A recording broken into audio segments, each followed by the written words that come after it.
Hello, and welcome to the Angry's unit of the week.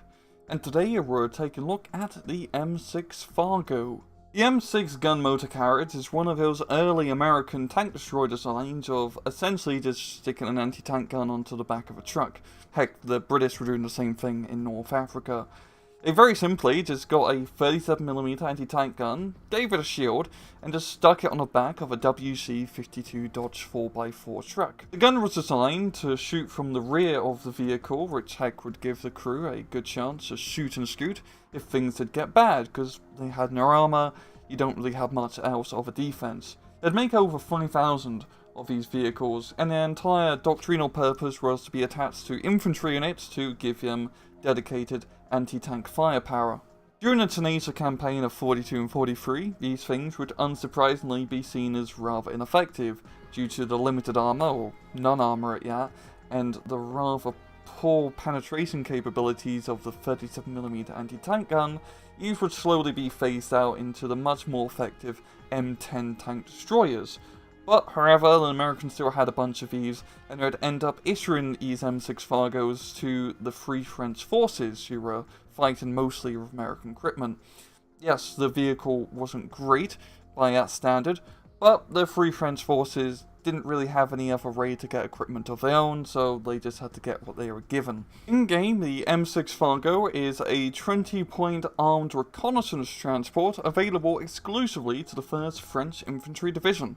And it has one gun. And the gun is the M3 anti-tank gun, which I guess makes the top half of the M6 Fargo, the bottom being the Jeep. Anyway, it's your pretty standard light AT gun with high rate of fire, pretty poor penetration, and short range. It's good at killing light vehicles, pretty damn good at that because of its high rate of fire. And anything heavy in that, you might get some critical hits, maybe blow out a track, but that's really it. Up down to miscellaneous stats, it has no armor whatsoever. It goes 43 kilometers off-road, 85 kilometers on the road, medium stealth, very high optics, and very light transport capacity. So in battle, the M6 Fargo is a rather odd little unit.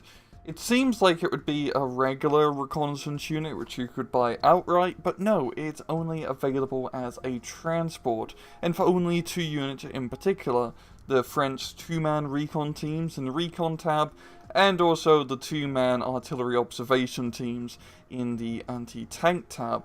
This means that you are going to have to pay a little bit of a price tag, so to speak, to be able to get the Fargo onto the field, as you also have to buy the infantry along with it. And this can be considered a good and a bad thing. The nice thing is that you're getting double the amount of recon units in a single card, which is quite nice to get more availability, but you have to buy it with the infantry in it, which does increase the price quite a bit, like I said before. But the M6 Fargo, by itself, it's a pretty damn good reconnaissance unit because it has that very high optics capability, allowing it to spot a lot of the enemy. In terms of its combat effectability, it's pretty mediocre. It's fast, that's its real main upside, is that you can rush this up at the start of the match and maybe snipe a few enemy transport or light vehicles before they can unload. But this is an unarmoured vehicle, meaning it is one of the most vulnerable units in the game. If you look at this thing funny, it will just die. And also, you have no anti-infantry capabilities, not even a single machine gun or high explosive shells.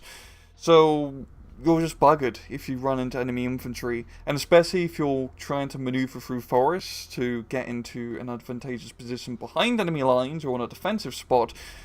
Yeah, you're just not gonna have a good time. But overall, this is a pretty niche unit. You could either use it to maneuver behind enemy lines and try to snipe the supply lines and maybe unload any infantry transports. You know, if the infantry do unload, you can't really do much else apart from that. Or you just keep on hold fire and just use it as a dedicated reconnaissance unit, because for 20 points for very high optics, not a terrible thing, all things considering. There's a good reason we probably don't see this being used all that much, is yeah, it's just not really that great, but it's another cool, niche, gimmicky unit that Steel Division is full of.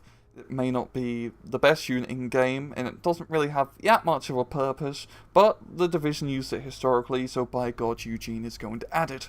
And well, I'm gonna leave it off at that. This has been another Rank Revision of the Week. I hope you guys enjoyed the video, and as usual, please just take it easy.